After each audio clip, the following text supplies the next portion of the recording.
చిన్నప్పుడు నేను మా ఫ్రెండ్ గారు వాళ్ళ అన్నయ్య పీస్లో అవతార్ సినిమా చూసినాం. ఆ సినిమా చూసినప్పుడు అనిపించింది, అరే ఏం సినిమా రా బాయ్, ఎట్లా తీసిరు ఈ సినిమా అని. చెడ్డీలు వేసుకున్న పోరాను కదా, అప్పుడు మనకు సినిమాల గురించి ఏం తెలియదు. కానీ సినిమా డైరెక్టర్ అవ్వాలన్న నా డ్రీమ్కి సీడ్ మాత్రం అక్కడే పడింది. నా స్టోరీ చెప్తున్నా కానీ ఇంతకు నేను ఎవరో చెప్పలేదు కదా.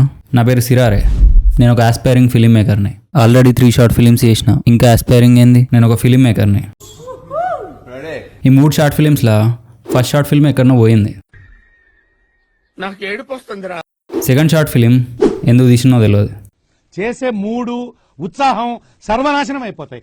థర్డ్ షార్ట్ ఫిలిం ఎవరికి అర్థం కాలేదు.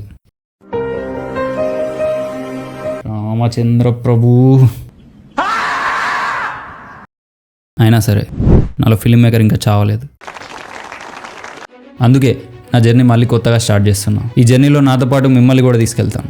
ఇప్పటి నుంచి నేను చేయబోయే ప్రతి short film, feature film, indie film అదేదైనా కావచ్చు, దాని scripting, scheduling, BTS footage, pre production, post production, film ఫెస్టివల్స్కి ఎట్లా అప్లై చేసుడు, ప్రతిదీ స్క్రిప్ట్ నుంచి స్క్రీన్ వరకు కంప్లీట్ ఫిలిం మేకింగ్ ప్రాసెస్ని మీ ముందుకు తీసుకురాబోతున్నాను. Be ready, let's make films together.